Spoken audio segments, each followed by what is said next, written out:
Okay, welcome to the Nations of Sanity podcast.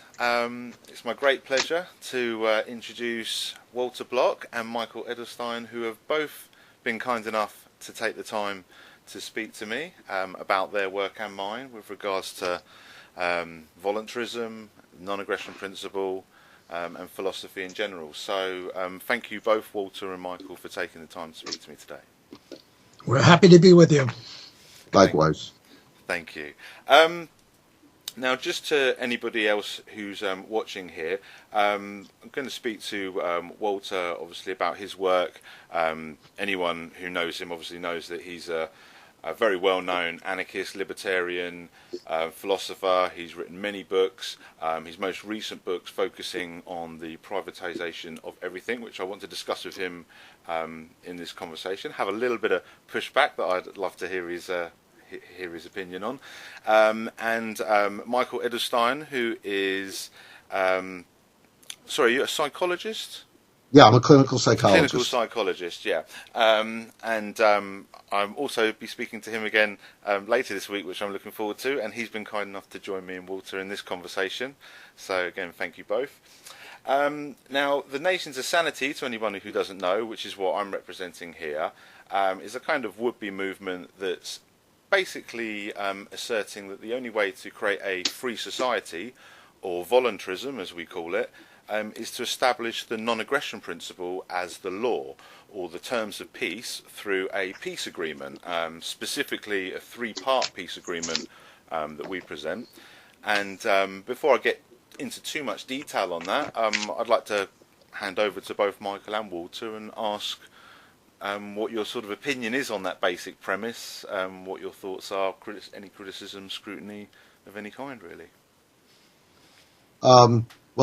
Walter converted me many years ago from a liberal Democrat to libertarian, and so I'm pretty much of a Walter Block, Murray Rothbard libertarian, which is based on the non-aggression principle. So that's mainly my feeling about it. Now, you and I had an email interchange because your definition of the non-aggression principle involved avoiding harm to people, and I said aggression was different from harm, and I think you felt it was pretty much the same thing. So since we had already discussed that, maybe at some point you can discuss that and get Walter's opinion on it. But to answer your question, Matthew, I'm on board with the non-aggression principle. Well, I certainly uphold or support the non-aggression principle, and I support what Michael said. There is a difference between harming and violating rights. We can harm each other in many ways. For example, I buy a loaf of bread. Well, the price of bread goes up by a little bit, and I harm everyone else who's wanting to buy the bread. So that's surely legitimate. Or I open up a bakery store across from your bakery store, and I take half your customers. I've harmed you, but certainly that's compatible with the non-aggression principle. On the other hand, if I punch you, I've harmed you, but that is also a violation of rights. So I think libertarianism allows for some harms, but doesn't allow for any rights violations, or at least punishes rights violations, but doesn't punish harms. Yeah, I mean, I don't think me and Michael were so much in disagreement on there. I think it was more just our choice of words and the language we were using really to describe the same thing. 'Cause no, I fully agree. You can harm people in sort of less tangible and less direct ways that have nothing to do with violating the non-aggression principle. Well, first of all, when you say it's just a matter of words, you have a funny accent. We have to acknowledge that. It's the original accent, actually. Your accent. I mean, it's almost like you're from England. That would be horrible. And it could be very direct. Look, are you married? No. You have a girlfriend, say, and I seduce her.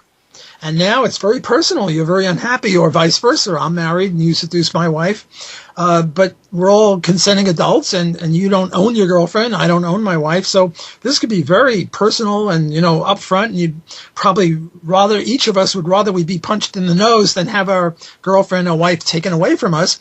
But still, that's okay. Or, well, not okay. It's not nice, but there should be no law against it. Yeah, no, I understand, and I fully agree. Like I say, I think it was more.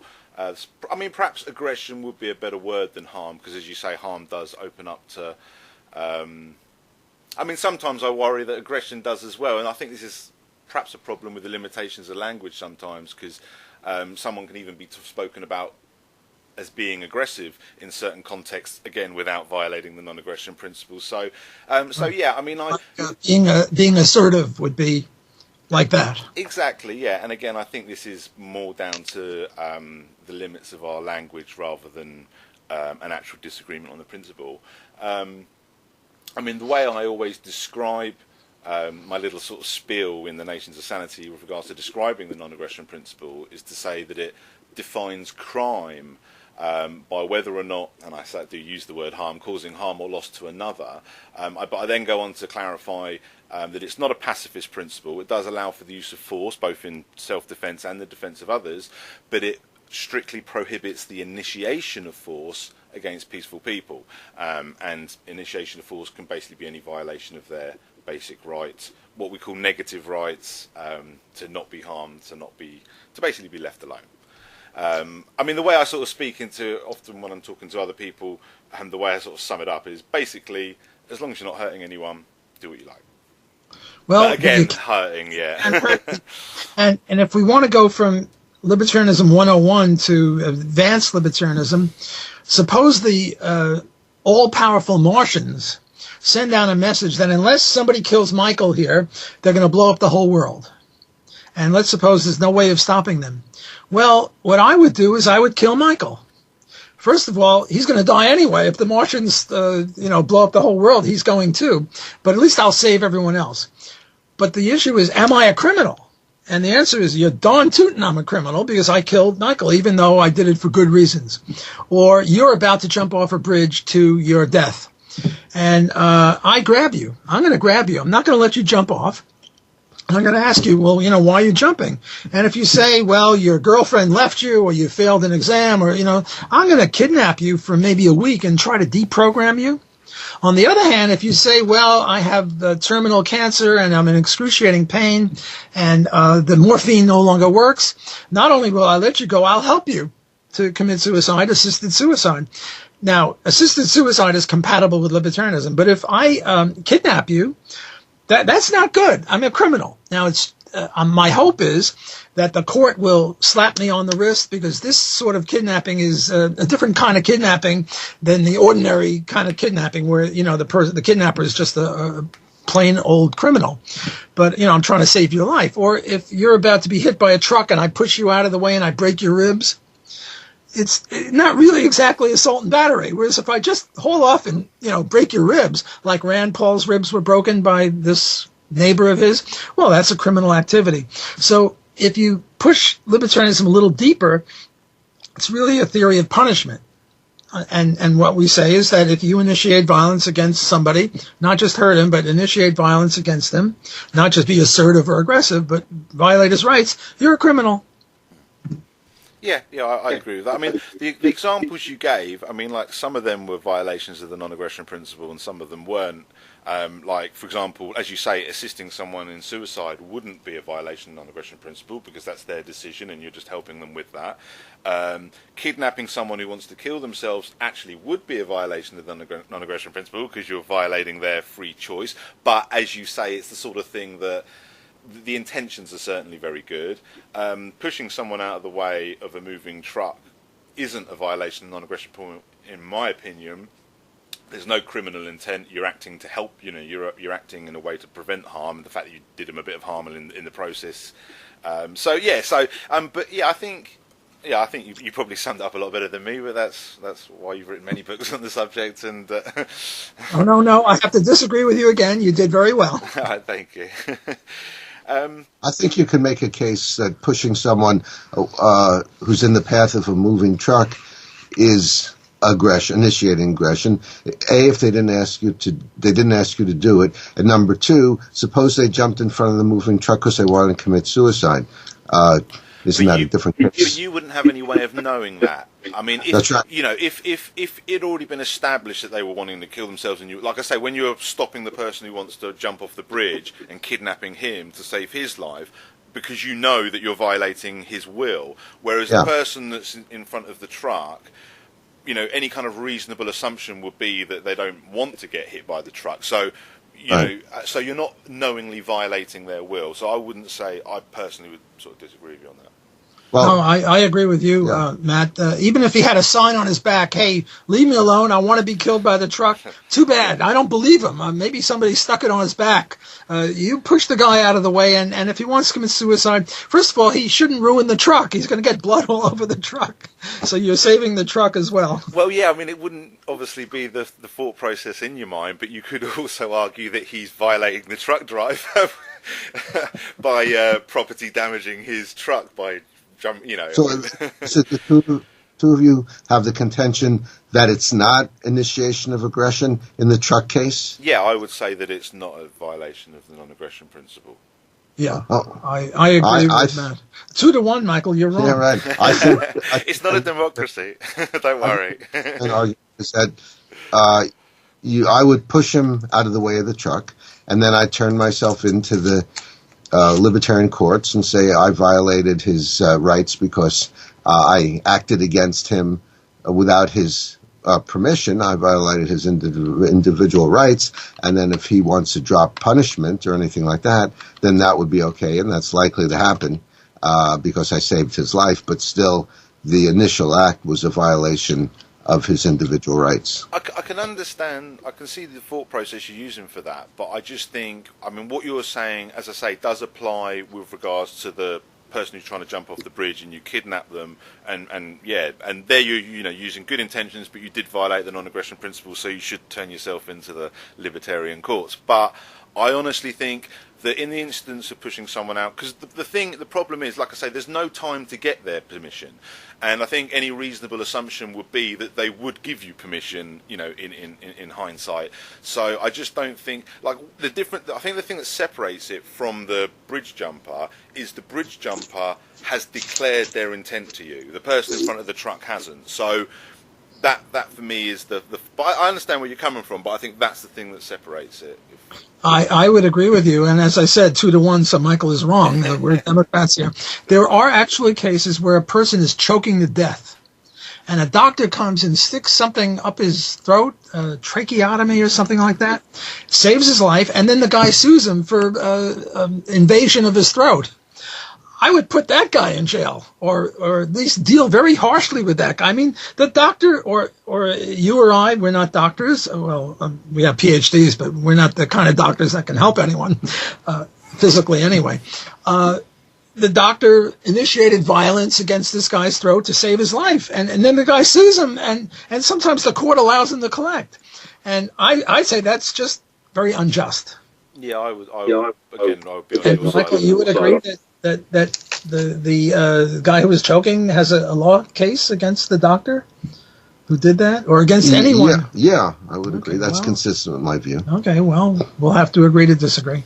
Yeah, I'm afraid I'm with Walter on that one. I just think, like I say, I'm with you in the scenario where the intent is declared, like I say, with the suicide person. But I think in the situation where, you know, it's an emergency situation, I mean, funnily enough, and I don't know if Walter will still agree with me here, but I would also say that it's not a violation of the non-aggression principle say, for example, someone's drowning in someone's swimming pool and you've got to trespass on their property to save them. I still wouldn't have it a violation of the non-aggression principle. I don't know if Walter was still in agreement there. But again, because of the lifeboat situation, because of the lack of criminal intent, because the reasonable assumption that, you know, permission would be given you know, afterwards, retrospectively anyway. I don't know if Walter's still with me on that, but changing that scenario, I'd still say, because of, like I say, the emergency situation negates the criminal intent involved for it to be a violation. Well, I agree with you, but I think there's a different reasoning, or an additional reasoning, and that is implicit contract. When a kid kicks a soccer ball onto somebody's lawn, usually, you know, you live in a neighborhood, the kid can go get his ball. Now, if the guy has a sign, no trespassing, the dangerous dog, or something like that, then the implicit contract is gone. But if there's nothing, no signs, no nothing, and somebody's drowning in a pool, and I jump over the fence, either to get a ball or to save the guy. I think there's an implicit understanding that this would not be a rights violation. I think I might, just on first thought, disagree with you with the ball incident, because for me, then the need to trespass isn't sufficient for me. Then I think it would only be in a sort of, like I say, in a situation where greater harm would be caused. Greater harm's not going to be caused from not retrieving your ball. So I don't. And also, actually, to give you a real life example as well, and I know this is because you did add the caveat with regards to the trespassing signs. But there was a case a little while ago of a child that went into a neighbour's garden. He climbed the fence. It wasn't an easy to access garden.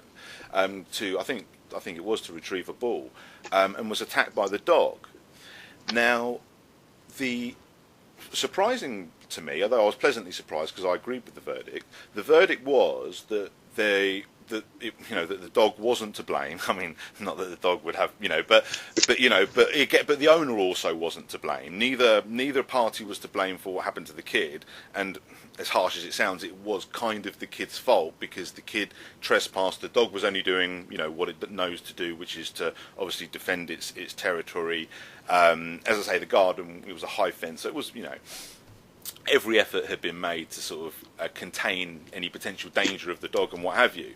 And it was the kid that obviously trespassed on the property, and that was for a ball. So sort of I suppose the reason I bring that case up is because in my mind, the child doesn't have a right to trespass just to get a ball, not without permission. And I would say that, yeah. Well, it's interesting, just to make a point a little bit off the point. This is the first time we've met, Yeah. and yet all three of us are libertarians, and yet we have some sort of kinship where we're wrestling with very difficult issues, and we're wrestling with them in a way that indicates that we're all starting from the same premises. And even if we disagree, we can sort of see the other guy's point of view. Whereas if you talk to, non-libertarians, you don't get that simpatico or similarity. I would say that the key is how high was that fence? Because if the fence was really high, then the higher it is, the more the implicit contract goes away.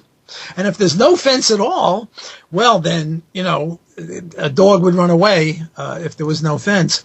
And probably if there was a high fence, what the kid should have done is go around to the front door, ring the bell, and say, hey, the ball is in your garden. Can you please give me my ball back? And if it was such a high fence, probably it would be rough for the ball to get in there in the first place, but that's a different kind of an issue. But I think both of our points are correct. And I think mine is also correct, that there's some sort of implicit contract. You live in a neighborhood, we're all neighbors, it's a residential neighborhood, kids are always playing with balls. And it would be better if he had a sign on the high fence, dangerous dog or something like that. But even if he didn't, if it was a high fence, that sort of says, hey, I'm not allowing implicit contracts to allow trespass. But if it's a very low fence or no fence at all, and forget about the dog. The dog is a complication. Yeah. Well, then the kid goes and gets his ball, and I don't really. It's hard. It's a bit harsh to say the kid's a trespasser. Yeah, I mean, I suppose the only pushback I give on that would be just to sort of say that I think the problem with the implicit contract side of it is I think it does open up that subjectivity of sort of stretching interpretations a little bit. Whereas I just think that you can, because I think the other thing as well, I think something can be a violation of the non-aggression principle and be very low level. Like, I still think that the child is trespassing and technically violating the non-aggression principle, but it's so petty, it's so minute in regards to because that's the other thing. Not all violations of the non-aggression principle are equal in severity. So I think it's just and probably because it is so close to that line. I mean, as you say, all three of us are coming from basically the same place with regard to our understanding of the principle. So our disagreements are only going to be with this real minutia, this real precise minutia. I spoke to Patrick Smith a few weeks ago from Disenthrall, who I believe you know, and again had a very interesting conversation where we had some disagreements and little areas where we needed to clarify things and stuff. But again, it was on that minutia, and because because we're all talking from the same place, we understand the principle, we're not having to argue about taxation being theft and all that cliched stuff, we can progress the conversation into these more finer details. I wanted to make 2 points. One, to defend implicit contracts.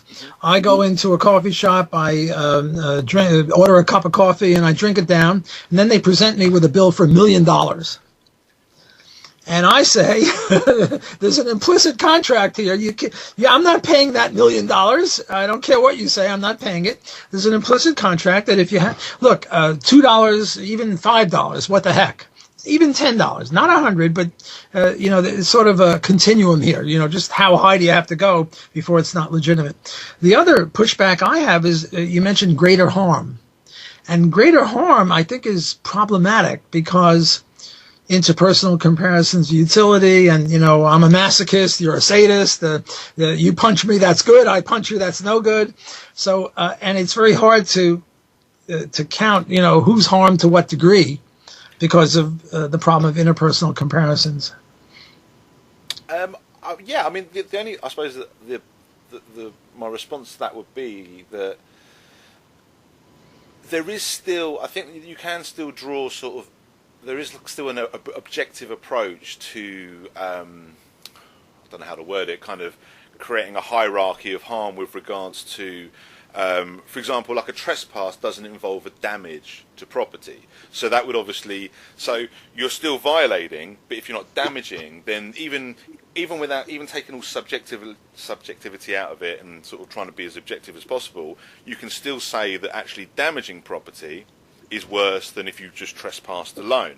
And then harming a person would be more will be worse than harming their property, and such and so on and so forth. And then I think that's why rape and murder sit at the very top of NAP violations, and things like trespass and perhaps very petty theft would sit closer to the bottom. And I think, although I do understand what you're saying with regards to, because you have to be careful with this, you don't want to open up the doors to subjectivity, and then because people will try to push boundaries into absurdity if they can. So it's you have to find that balance. But I do still think that you can have grades of harm by taking an objective approach.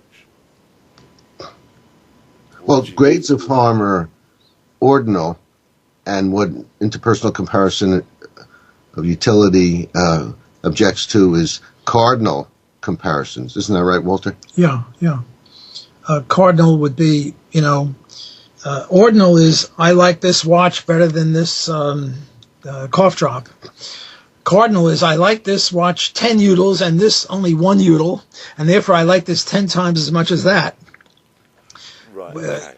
Ordinal is sensible. Cardinal is crazy. I mean, it's not that we're against measurement. We have height and weight and speed and temperature and stuff like that. So we're not against temperature or against cardinality, period. But when it comes to, I like this at 10 units and I like this at 1 unit, therefore I like this 10 times as much as that's highly problematic. Sure, yeah, no, I'm with you on that, but I don't think that's necessarily what you're doing with, like I say, with regards to the hierarchy of NAP violations, where you put, like I say, rape and murder at the very top. Obviously, it seems obvious instinctively, and on an emotional pill why they should be at the top, but there's also a logical reason why they're at the top as well. There's also an actual objective application of the principle reason why they're at the top as well, with regards to the severity of the violation. So that's what I was kind of more referring to with regards to the way that I mean, and again, you may disagree with me on this, and I'd be interested to hear what you've got to say on this, but someone spoke to me with regards to, like, okay, well, what would be how would you judge proportional response for a NAP violation?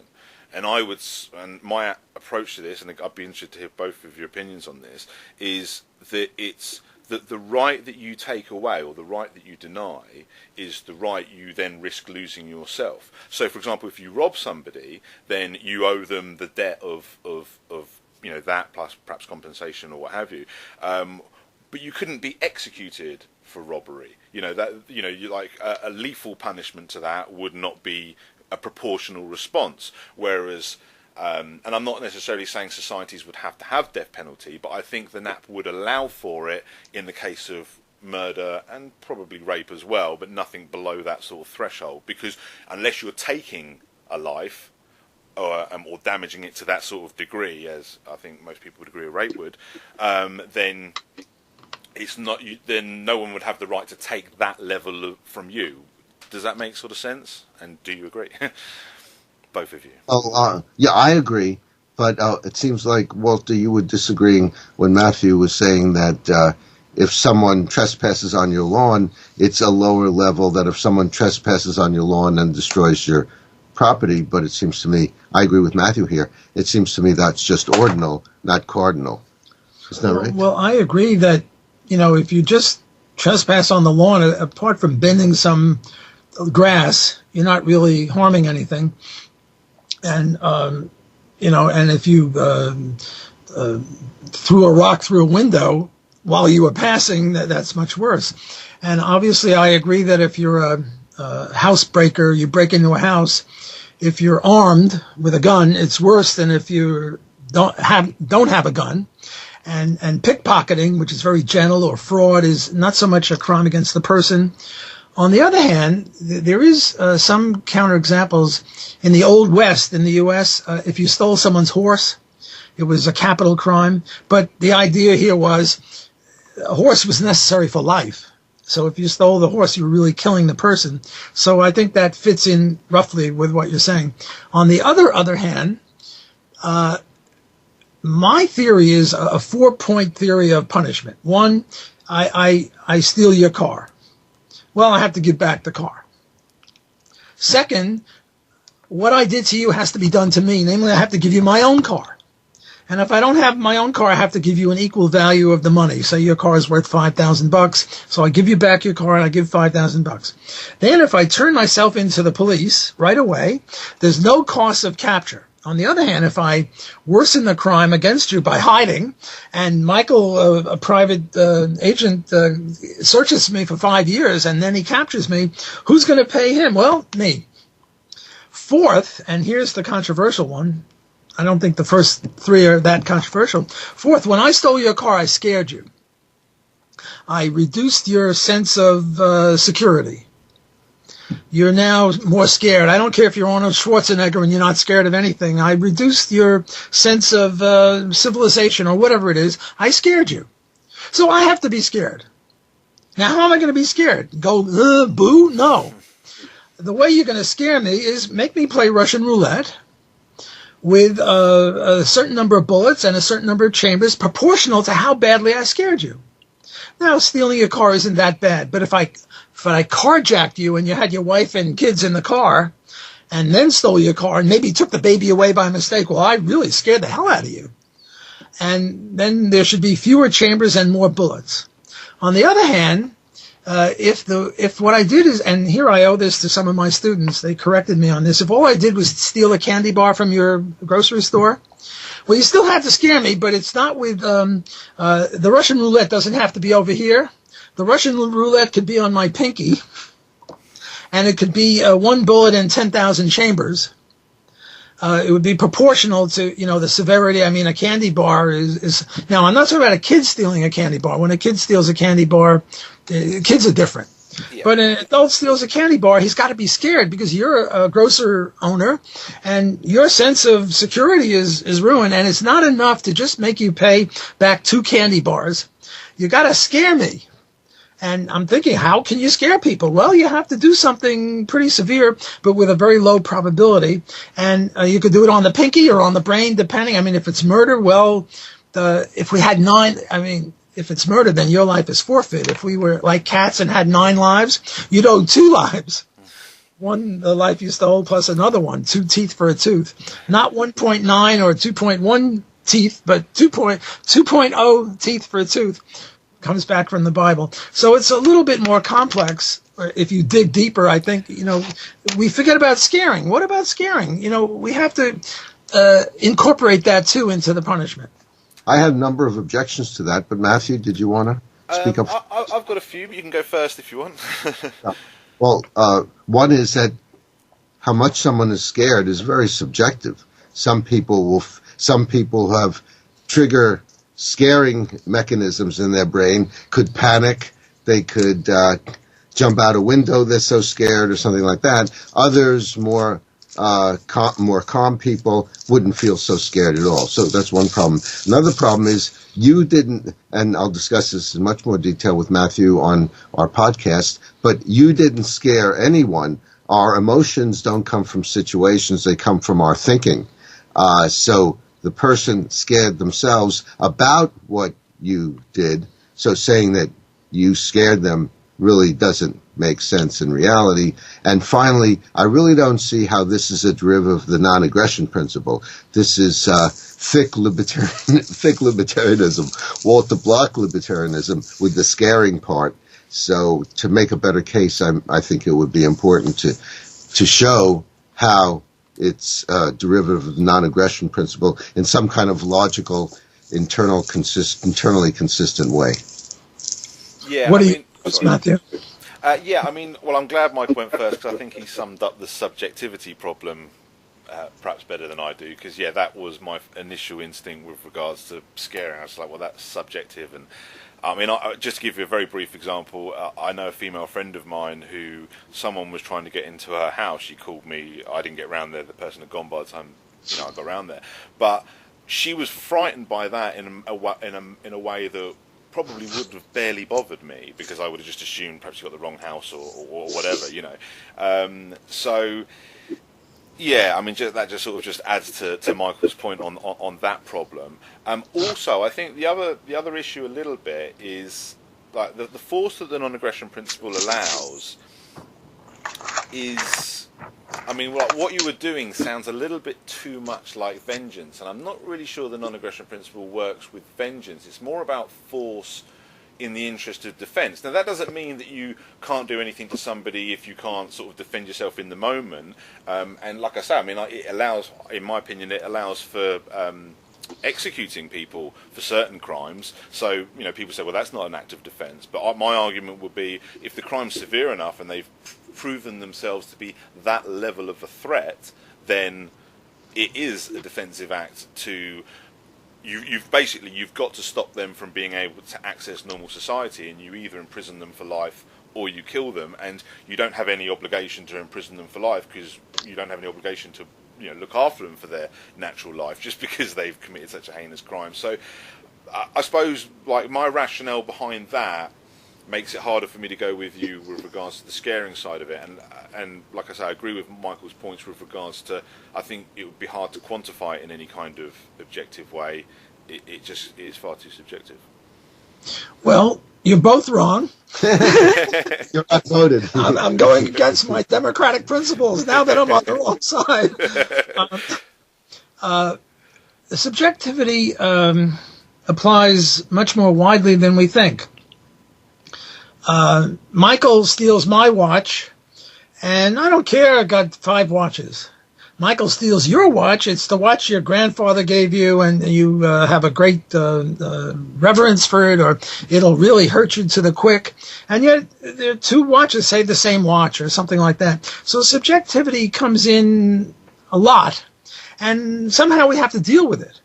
And what I'm saying is that when I stole your watch, or whatever I did to you guys, not only did I take your car or your watch, I scared you. Now, Michael says I scared myself about what you did, and I agree with that. But still, when I did this, I was the initiator of you thinking the way you thought.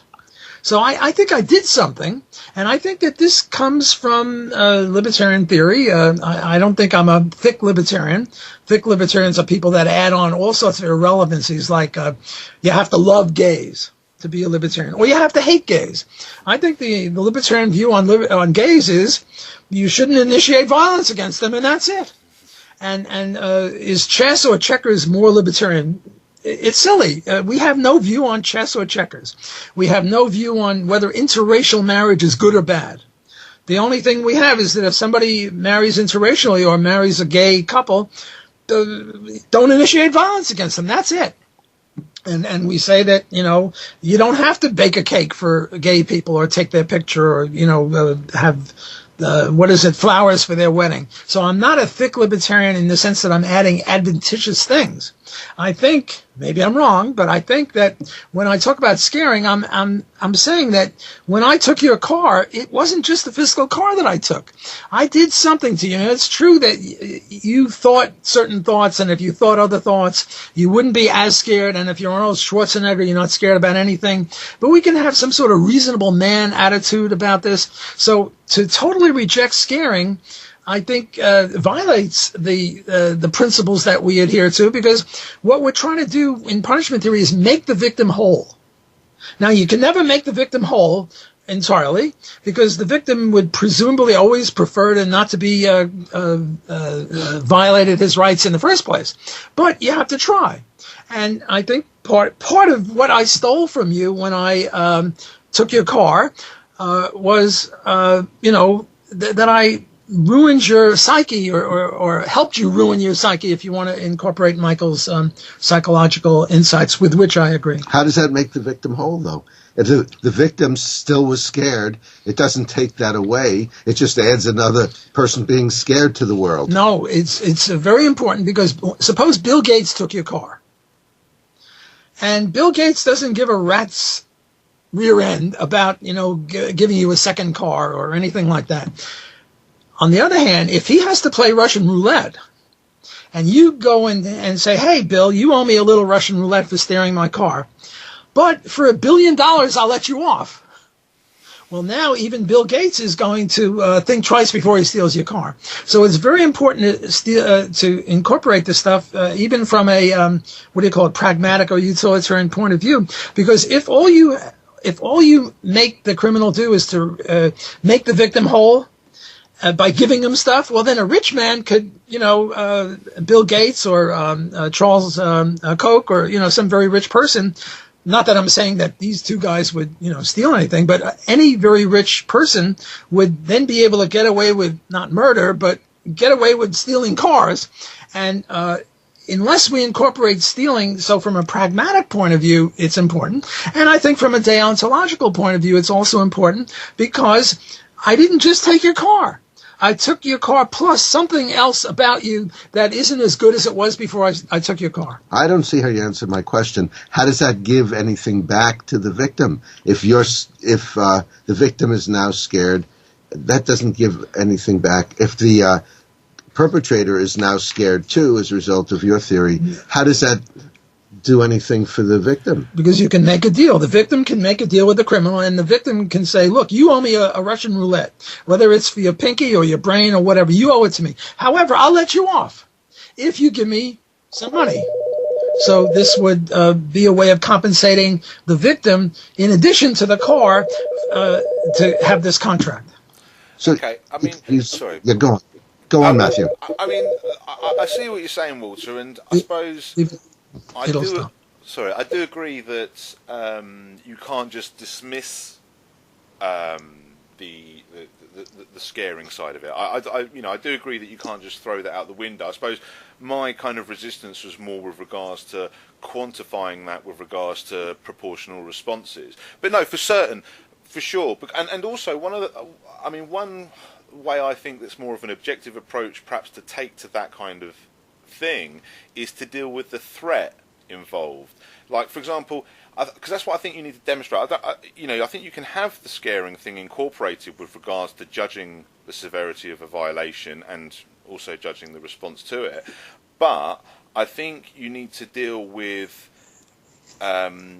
what of that was caused by the aggressor. So you need to deal with it from a threat point of view. So, like, for example, I always clarify to people that the non-aggression principle prohibits you from not just aggressing against people after the fact, but threatening or attempting to do so. You're violating the non-aggression principle. It's not like we have to wait for everybody to commit their crime before we can act against them. We can act with them before, and they're violating as soon as they even try to harm you in some way, or in the ways that are violations of the non-aggression principle. So the scaring aspect, like when you talked about like your car being stolen, it's that threat that's been posed on you. In addition to the car being stolen, it's the threat that you're exposed to as well. So for me, there you can quantify the scaring, because then that's actually, you're still dealing with the tangible acts of the aggressor rather than perhaps the subjective frame of mind, which, as Michael pointed out, could involve all sorts of childhood things that have got nothing to do with the aggressor. That's,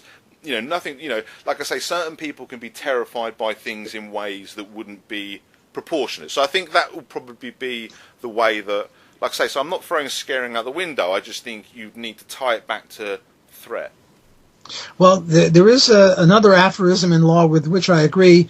You take your victim as you find him. So right now I'm going to push Michael like that. Very slight. But he's elderly. Look how skinny he is, and he just dies.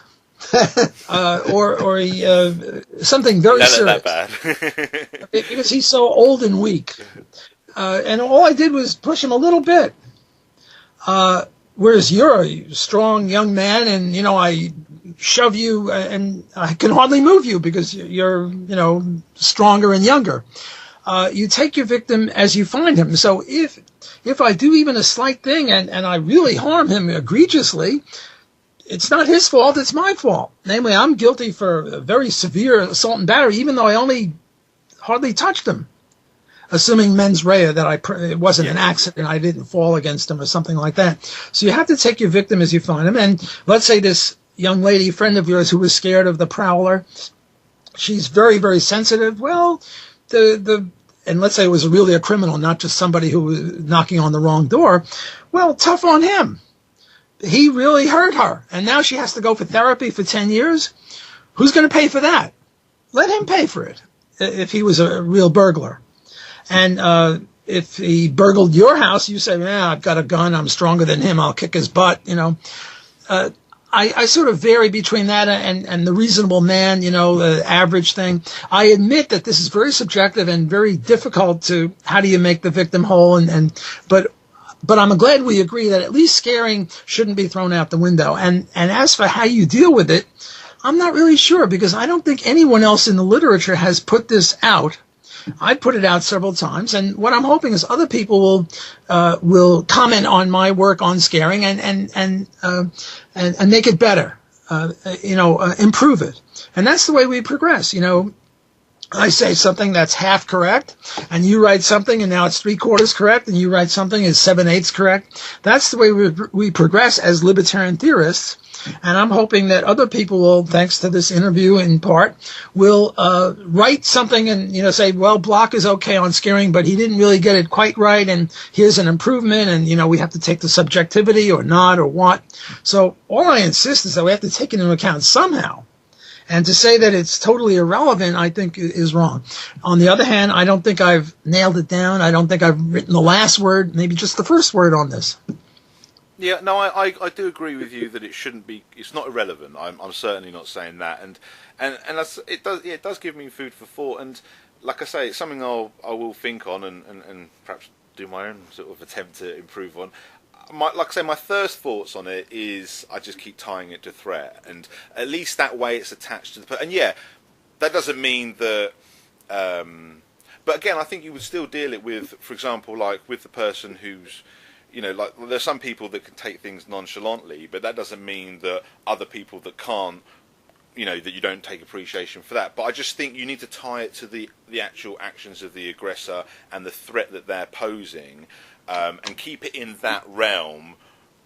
And even though on the other side of it, the victim has their own subjective view, and that could vary from some people who don't care to other people who care perhaps too much. But I still think that you'd need to tie it. I just think to keep the objective shape to it. But I can see, because there's lots of little angles that need to be considered on that. So it's certainly something to think about. I wanted to take up on your point about threat. I think it's very important, because the proper way of expressing libertarianism is either the initiation of violence or the threat thereof. Right now I'm going to threaten you. Unless you give me money, I'm going to punch you. Well, if I was serious about this, well, I'm a criminal for saying that. And if Shakespeare writes a play and he makes one of the characters threaten the other, well, that's not really a threat. And this is not really a threat. I mean, I'm not going to, punch you if you don't give me money. The whole thing is silly. But threats are very important. They're so important that I say I'm not an absolutist on free speech. There's one aspect of free speech I oppose, and that is a threat. It's just verbal. If you don't give me money, I'm going to punch you. If I was serious, that's a very bad thing, and it's just a speech act. And therefore, we libertarians, I think, are not absolutists on free speech. We're absolutists on a lot of other things, but not on free speech, because I just said something. But the threat, the mere verbal expression of my threat, is a crime, if it's meant seriously.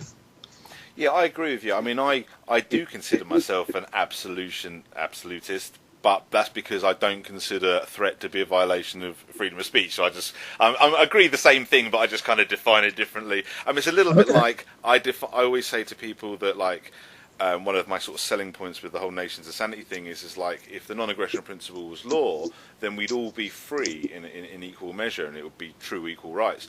And people say, well, yeah, but you've got these laws, so they're restricting people's freedoms. And I'm like, yeah, but the laws are only preventing you from aggressing against others, and your freedom doesn't include that. Your freedom doesn't include the right to rob, rape, murder, and steal. So that's how I define freedom. But if people wanted to be pedantic, and if they wanted to define freedom in a more absolutist sense, quote unquote, and where they would define it, then I'm like, okay, for the sake of moving the conversation along, okay, well then you can say it is a violation. The non-aggression principle only violates it in this instance, and the same applies with the free speech example. Free speech is absolute as far as I'm concerned, because threats aren't allowed as, in that purview, because they're violations of the non-aggression principle. But if someone wanted to say that, well, if you're making that restriction, then it's not absolute, okay, I would concede that. But again, that's the language thing a little bit. It's just a verbal dispute. Yeah. So one other thing. I mean, one of the things I wanted to ask you both more specifically. I mean, I know we're all in agreement on the non-aggression principle as a principle, even if we have these slight, disagreements on real minutiae areas. But what do you both think of the specific idea of actually establish? Because that's what I want to do, obviously, with this movement, is to actually establish it as law. And I always say through a peace agreement, because one of the first questions I get, particularly from anarchists, is, well, how can you have the non-aggression principle law? How can you have law without government and rulers and what have you? And I'm like, well, if you have it as the terms of peace, which is essentially what law is, because a law is the terms of peace. If you break that law, then you're breaking the peace, and people will use force against you. So if you actually have it as the terms of peace, then you don't need a ruling authority to establish it as law. And obviously it's paradoxical anyway, because a ruling authority would be a violation of the non-aggression principle, so you couldn't have a ruling authority establish the non-aggression principle as law. So I'm very keen to get both your opinions on that. Like I say, I know you agree with the non-aggression principle, but what about that specific idea of actually creating a society by establishing it as the terms of peace through a peace agreement? This is just a marketing idea, is that right? It doesn't change the basic idea of the non-aggression principle. Is that what you're saying? Yeah, I mean, the non-aggression principle is basically what I'm saying is to try and get enough people together to actually make that the law. So, the picture I paint to people is if the non-aggression principle was the law, governments would be illegal, taxation would be illegal, all violations of the non-aggression principle would be illegal, including making any laws that aren't enforcing the non-aggression principle. Now, that doesn't mean people can't have rules, and I always have to clarify there's a difference between rules and laws. I can have rules in my own home that you take off your shoes if you come in, because I'm attaching that to the invitation as a condition to the invitation and what have you. And voluntary collectives and people can get together and have their own little societies where they have higher ideals than just the non-aggression principle. But the non-aggression principle is the only law that would be enforceable to anyone, everyone, everywhere. That's basically saying no one can violate that. Yeah. Well, I think this is very good, but I don't see how that it's new. I mean, Murray Rothbard would agree, and I agree. I think Michael agrees with that. I'm not sure what you mean by a peace agreement. be nice if everyone agreed. Look, it'd be nice if Ron Paul were president, but Ron Paul got 2% of the vote or 3% of the vote or whatever, and most people don't agree with us. We are in a distinct minority. I think in some sense we're mutants because most people are hardwired to think we need a government, and they don't agree with the non-aggression principle. So we're weirdos. But talk about the minority, 2-1 here. We're 98-2. I think at least in the U.S. libertarians are maybe 2%. But if you define it more openly as people who look for lower taxes and personal liberties, maybe 15%. But a proxy for how many libertarians in the U.S. are how many people vote for the Libertarian Party, and we usually get 1 or 2 or 3% of the vote. So we're in the distinct minority. So the idea of having a peace agreement, I think, is, as Michael said, it's a great marketing device, a great marketing tool. And I wish you the best of luck with it because I support it 100%. Well, thank you. I mean, I understand that the thing is, though, because I think, and maybe this is me being naive, but it's just from when I speak to people, and I suppose the reason why I focus on just the non-aggression principle being law is when I look at, like, the Libertarian Party is a good example of this. That's not people, for me, that are necessarily have their allegiance to the... I know they claim allegiance to the non-aggression principle, but for me, if you fully allegiance to the non-aggression principle, you're a voluntarist. I mean, a lot of libertarians are almost indistinguishable from conservatives. They're minarchists, and they basically... Their adherence to the non-aggression principle, or their endorsement of it, is kind of selective, and that's the problem, and that's why I feel like we need to actually focus on the non-aggression principle rather than just focusing on, like, market solutions, or we want to pay less tax here, or we want to, because the problem is I can speak to people, for example, on the right wing, and I can find obviously common ground over like taxation and certain economic specifics, and then I can speak to someone on the left wing and find common ground over perhaps social issues like people should be allowed to take drugs if they want and stuff like that, and perhaps opposition to foreign policy of governments. But when you actually have a conversation with anybody, with their left wing, right wing, or nothing to do with any of that, when you start talking about the non-aggression principle, all of a sudden, at least this has been my experience, and I suppose it depends how you approach it, before you start talking about taxation being theft and all these implications, you just deal with that basic principle, which most people agree with. When you just take them on that basic principle of, do you agree that people should be able to do what they want as long as they're not violating other people? Most people kind of sort of nod, yeah. And when I sort of explain the non-aggression principle, most people kind of recognise it as something they learned when they were 4 or 5 years old, or taught at school or something. Don't hit others, and etc. So I think it's more you're more universal than we realise. But the problem is the world isn't made up of, say, voluntarists and statists. The world is made up of people mostly that haven't even had that conversation in their own head. And when I start speaking to people about the non-aggression principle, it's only when I say to them, once they're sort of understanding what it is, they agree with it. And then when you say, would you do realise that taxation is a violation? That's theft. You do realise that ruling governments that are... another thing also, sorry, I know I'm a bit all over the place, but another thing I like to point out to people, because a lot of people talk about equality, and I'm like, well, surely the most important form of equality is equal rights. If you haven't got equal rights, there's not really much point talking about equality. And the only way you can have equal rights is under the non-aggression principle, because that's the only principle that's universalizable, that can apply equally to everybody. And as soon as you step outside of that, as soon as you have one person ruling another, no matter how subtle that is, and for me, that's the fundamental problem with the world. So I suppose, I realise it's nothing new championing the non-aggression principle, but it's just that focus on it and just sort of saying, forget everything else. Forget, I don't call myself an anarcho-capitalist, I only call myself a voluntarist, because I don't even want to deal with the economic debate. I'm just like, I don't care about, if communes want to live in communes, that's fine, as long as they don't seize other people's rightfully owned property. If we can all get on the same page on this principle, And even if we can't all get on the same page, if enough of us can get on the same page to establish it as law, so that we are not, at the whim of the people, because the problem is the bad people in the world are the people with all the power. And I suppose my idea is, I know it's pie in the sky stuff and probably does just sound like a marketing scheme, but I just think it's the only way to unite people, because it's the one rule that, like I say, applies to everybody equally. And I think when you present it to people like that, I think more of them realise it than you would first assume. Matt, I had allotted an hour for our conversation. Sorry, I realise we've gone... No, this was wonderful. I reject your apology. It was a wonderful hour, but the hour is drawing to a close.